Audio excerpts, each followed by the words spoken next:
नमस्कार दोस्तों, एक बार फिर से स्वागत है आपका मेरे यूट्यूब चैनल पर। तो दोस्तों, एक जो है पति ने अपनी पत्नी के साथ इतना बुरा किया और ऐसा काम किया कि भाई जिसने भी ये बात सुनी तो वह हैरान रह गया। जितने भी लोगों ने बात सुनी वो हैरान रह गए। यहाँ तक कि पुलिस वाले एसपी साहब के भी भाई रोंगटे खड़े हो गए। यहाँ तक कि डॉक्टर भी हैरान रह गए। तो दोस्तों, इधर पर क्या ही पूरी घटना हम इसको विस्तार से जानेंगे, लेकिन वीडियो में आगे बढ़ने से पहले आपसे रिक्वेस्ट है कि आप चैनल को सब्सक्राइब कर लें अगर आपने अभी तक सब्सक्राइब नहीं किया है तो। और वीडियो को दोस्तों अभी लाइक कर दें, नहीं तो आप बाद में लाइक करना भूल जाते हैं। तो चलिए हम अपना टाइम जो है वेस्ट नहीं करते हैं और आगे की ये घटना हम विस्तार से जानते हैं। तो ये घटना है दोस्तों उत्तर प्रदेश मेरठ की। मेरठ के पास एक गाँव लगता है, वहाँ की घटना है। तो वहाँ पर योगेश जाटव नाम का एक भाई शख्स था जो कि काफ़ी मेहनत से अपना खेतीबाड़ी करता था। उसके पास ज़मीन होती है, करीब 5 एकड़ के आसपास ज़मीन होती है। अच्छा खासा वो पैसा कमा लेता था जिससे कि उसका घर चल जाए। लेकिन योगेश जाटव की थोड़ी सी परेशानी थी। वो सुबह तो बढ़िया खेती किसानी करने निकल जाता था, लेकिन शाम को जो है शराब पिया करता था। बस यही एक प्रॉब्लम थी, बाकी इंसान बहुत अच्छा था। अब इसकी वाइफ होती है दोस्तों, अब वाइफ का नाम होता है शीला देवी। अब इन दोनों के अलावा कोई नहीं रहता है, क्योंकि योगेश जाटव के जो है करीब 5 साल पहले जो है पिताजी एक्सपायर हो गए थे और माँ बचपन में एक्सपायर हो गई थी। तो मतलब यहाँ पर ये पति पत्नी जो है अकेले रहा करते थे। अब लेकिन इनका कोई बच्चा नहीं था, इधर कोई बच्चा नहीं था और इनने काफ़ी ट्राई किया लेकिन इनको कोई औलाद नहीं हो पाई। अब इधर शीला देवी की उम्र के बारे में बात करें तो करीब 32 साल की उसकी उम्र हो गई थी और योगेश जाटव की उम्र के बारे में बात करें तो करीब 44-45 साल का था। इनमें एज डिफरेंस काफ़ी था। अब इधर पर क्या होता है दोस्तों, शीला देवी की और भी कई इच्छाएं होती हैं, लेकिन योगेश जाटव जो पूरा नहीं कर पाता था, क्योंकि दिन भर वो काम करता और रात में जो है 2 पैक लगाता और वो सो जाता था। लेकिन ठीक है भाई, जैसे तैसे ज़िंदगी चल रही थी आके। अब एक बार की बात है, होता क्या है कि दोस्तों इधर योगेश सोचता है क्यों नहीं जो है घर के सामने जो है इसकी जगह खाली रहती है, वहाँ पर एक दुकान बना के किराए से दे दी जाए। अगर दुकान बनाएंगे किराए से देंगे तो इससे आमदनी बढ़ेगी। तो शीला भी बोलती है उसकी वाइफ के ये तो आप बिल्कुल सही बोल रहे हो। तो ये क्या करता है योगेश, एक दुकान जो है उधर पर तैयार कराता है, जो कि घर के सामने ही एक जगह होती है, साइड में जगह होती है। तो दुकान तैयार करके उसको किराए से जो है देना चालू कर देता है। अब इधर सब कहीं बता देते हैं कि भाई किराए से देनी दुकान, किसी को चाहिए हो तो बता देना। तो एक शख्स आता है दोस्तों जिसका नाम होता है सुशील। सुशील योगेश से मिलता है और वो बोलता है कि मुझको ये दुकान चाहिए, मुझे इधर किराने की दुकान खोलनी है। तो भाई इनकी आपसे ये सहमति हो जाती है। शीला देवी होती है योगेश के भाई, वो भी बोलती है कि हाँ आदमी तो बहुत अच्छा, इसको दे देते हैं। और इस प्रकार से वो दुकान दे देते हैं और किराने की दुकान जो है सुशील खोल लेता है। लेकिन दोस्तों इधर पर क्या होता है कि सुशील दिखने में काफ़ी हैंडसम लड़का था और अभी उसकी शादी भी नहीं हुई थी। अब इधर क्योंकि घर में ही मतलब घर के बगल में ही दुकान थी, तो शीला को भी कोई सामान चाहिए रहता था तो राघव के पास चली जाती थी। और जो है लोग बढ़िया जो है कई देर देर तक बात भी किया करते थे। कई बार जो है शीला उससे सामान ले आती थी और उधार में मतलब सामान ले आती थी। बहुत सारे ऐसे कॉस्मेटिक का आइटम भी रखता था, तो ले आती थी और बाद में पैसे देती थी, कई बार नहीं भी देती थी। अब इस प्रकार से क्या होता है दोस्तों, धीरे धीरे कुछ दिन होते हैं, दिन से महीने, इन दोनों के बीच में जो है प्रेम प्रसंग चालू हो जाता है, सुशील और शीला। अब प्रेम प्रसंग भाई चालू हो गया। अब योगेश जो था उसका पति, शीला का पति, उसको कुछ नहीं पता था।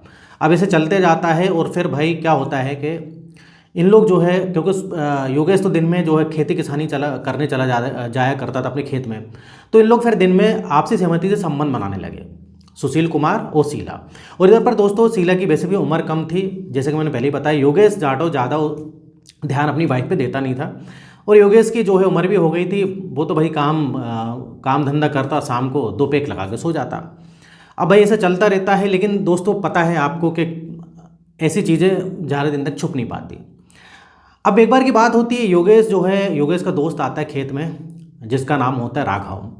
अब इनका प्लान बनता है कि यार बहुत दिन से जो है हम दोनों ने मिलकर शराब नहीं पी है, तो इन लोग क्या करते हैं दिन में ही जो है शराब पीने लगते हैं, योगेश और योगेश का जो दोस्त होता है दोस्तों राघव। अब राघव दोस्तों उसी के मोहल्ले का व्यक्ति था, मतलब करीब 5-6 घर छोड़ के ही उसका मकान था राघव का। अब शराब पीने के बाद दोनों जब शराब पीते तो राघव बोलता है योगेश से कि यार ऐसा है कि तूने जिसको दुकान दी है, जिस लड़के को दुकान दी है सुशील कुमार को, तो तेरी वाइफ को कई बार देखा है कि बहुत देर देर तक बात करती है और कई बार जो है ऐसा भी देखा है कि वो सुशील दुकान पे नहीं रहता है, दुकान का शटर डाउन कर देता है। तो भाई कहीं ना कहीं कुछ ऐसा है कि अपनी वाइफ को थोड़ा सा मना कर। तो इनडायरेक्टली इस प्रकार से जो है योगेश को वो बोलता है, समझाने की कोशिश करता है। अब राघव को किसने बताई ये बात दोस्तों? राघव बोलता है कि मेरी वाइफ ने ऐसी बात बताई, क्योंकि राघव भी काम पे चला जाता था। तो राघव की वाइफ तो लेकिन घर पे ही रहती थी, तो उसके वाइफ ने ही ऐसी बातें बताई थी कि जो योगेश भैया हैं उनकी जो वाइफ है शीला शीला देवी, वो बहुत देर देर तक इस किराने वाले से बातें करती हैं और कुछ ना कुछ इधर गड़बड़ है। तो भाई योगेश को थोड़ा सा अजीब लगता है। अब योगेश घर जाता है। अब योगेश घर जाता है, अपनी वाइफ को वार्निंग देता है कि तुम मुझसे बात क्यों करती हो, मैंने ऐसा सुना है।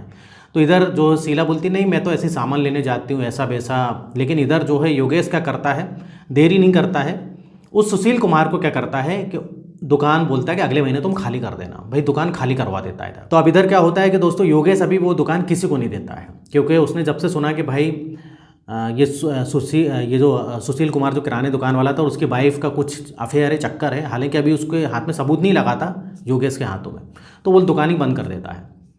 अब कुछ दिन सही भाई ठीक ठाक जो है दिन चलते रहते हैं, लेकिन क्या होता है कि सुशील कुमार से रहा नहीं जाता है और शीला से भी नहीं रहा जाता है। ये दोनों क्या करते हैं कि आपस में कांटेक्ट करते हैं, फ़ोन वगैरह करते हैं। तो इधर जो है शीला बोलती है कि देखो मेरा पति मुझ पे नज़र रख रहा है, तो हम अब घर पे नहीं कर सकते। कई बार वो घर पे जो है समय से पहले भी आ जाता है, कई बार दोपहर में भी आ जाता है, कई बार जो है कभी भी आ जाता है, मतलब वो। तो इस प्रकार से क्योंकि वो शीला बोलती मेरे पति को डाउट है, इसलिए घर पर हम ये काम अब नहीं कर सकते। तो इधर सुशील बोलते हैं कोई बात नहीं, पास ही में जो है एक होटल है वहाँ चलेंगे, मेरी पहचान की होटल है और इधर पर इस टाइप से काम भी चलते हैं। अब इधर जो भाई शीला होती है वो तैयार हो जाती है, बोलती ये सही रहेगा। तो इधर शीला जो है क्या करती है कि योगेश से बोलती है कि मैं थोड़ा सा आज जो है सामान लेने जाऊंगी, कुछ घर का सामान है तो मार्केट जाऊंगी, वो जल्दी आ जाऊंगी। तो योगेश बोलता है ठीक है, मैं तो खेत में रहूँगा, कोई दिक्कत नहीं है। तो इधर वो शीला बोलती है अगर तुम ऐसा है कि हो सकता है कि तुम कभी कभी जल्दी आ जाते हो तो घर में ताला लगा मिले तो तुम चिंता मत करना, मुझे फ़ोन कर लेना। तो इस प्रकार से जो है ये लोग फिर होटल में इस प्रकार से संबंध बनाने लगे। लेकिन एक बार की बात है जब ये होटल जो है इनके घर से मतलब ज़्यादा दूरी पर तो नहीं रहती, करीब होटल की दूरी थी करीब इनके घर से करीब 8 से 10 किलोमीटर के आसपास की दूरी थी। लेकिन दोस्तों वही बात है ना कि कुछ भी चीज़ जो है छुप नहीं सकती। एक बार की बात है जब ये होटल से निकल रहे थे तो इनके मोहल्ले का एक जो शख्स होता है वो भी उधर ही रास्ते से निकल रहा था। तो वो जो है इस शीला देवी को पहचानता था। अब वो शीला देवी को देखता है कि होटल से निकल रही और उसके साथ जो है भाई एक लड़का भी है, ये वो देख लेता है। अब वो इधर क्या करता है दोस्तों, योगेश को जो है बता देता है, बोलता है कि यार तेरी वाइफ होटल गई थी, कुछ काम से गई थी क्या? तो योगेश बोलता है नहीं, मेरी वाइफ तो जो है मार्केट जो है सामान लेने गई थी, उसने मुझे फ़ोन किया था। तो बता देते कि भाई तेरी वाइफ को मैंने इस होटल से निकलते हुए देखा। अब योगेश को इधर काफ़ी गुस्सा आता है, लेकिन योगेश इधर क्या करता है कि वो होटल जाता है, सबसे पहले कंफर्म करता है कि भाई जो ये शख्स बोल रहा है वो सही बोल रहा है कि नहीं। योगेश जब होटल जाता है तो वो एंट्री वगैरह जो होती है, आईडी वगैरह कार्ड, वो जो आईडी वगैरह लगानी पड़ती है, तो वो देखता है कि भाई शीला देवी और सुशील कुमार की आईडी लगी होती हैं, क्योंकि होटल में नियम होता है कि भाई आईडी तो देना ही देना है। अब इधर पर जो है भाई योगेश को काफ़ी गुस्सा आती है। योगेश समझ जाता है कि उसकी वाइफ जो है अभी सुधरी नहीं है। अब इधर जो है योगेश घर जाता है, उस समय कुछ नहीं बोलता है, सबसे पहले तो शराब पीता है। वो शराब पीने के बाद जो है वो किचन में जाता है, वो बेलन उठाता है, बेलन से खूब मारता अपनी वाइफ को और बोलता है कि तू सच सच बता कहाँ जाती है। तो इधर जो शीला देवी उसके हाथ पे जोड़ने लगती है, हाथ पे जोड़ने लगती है, बोलती है कि मेरे से गलती हो गई, आइंदा अब मैं ऐसा काम नहीं करूँगी।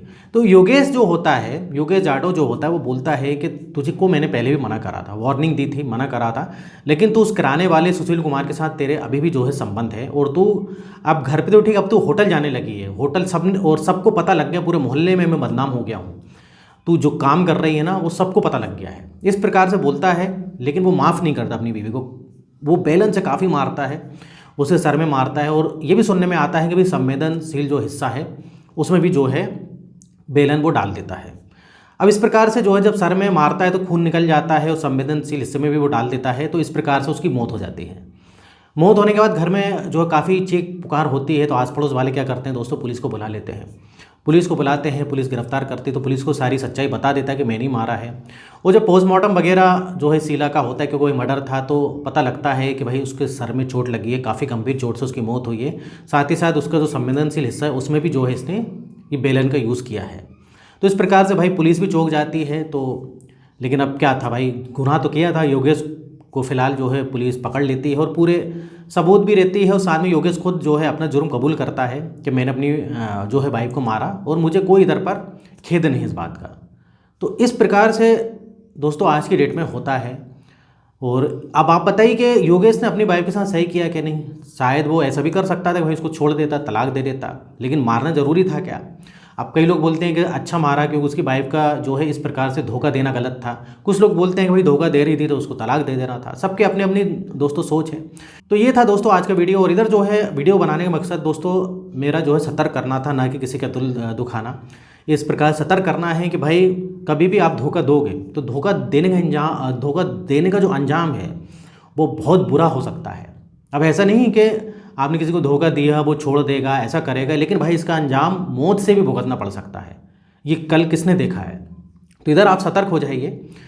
तो इधर जो है वीडियो खत्म होता है और इस टाइप से दोस्तों बनाते रहता हूँ। अगर आपने अभी तक चैनल को सब्सक्राइब नहीं किया तो चैनल को सब्सक्राइब करें और यहाँ तक वीडियो देखने के लिए, बने रहने के लिए आपका बहुत बहुत धन्यवाद।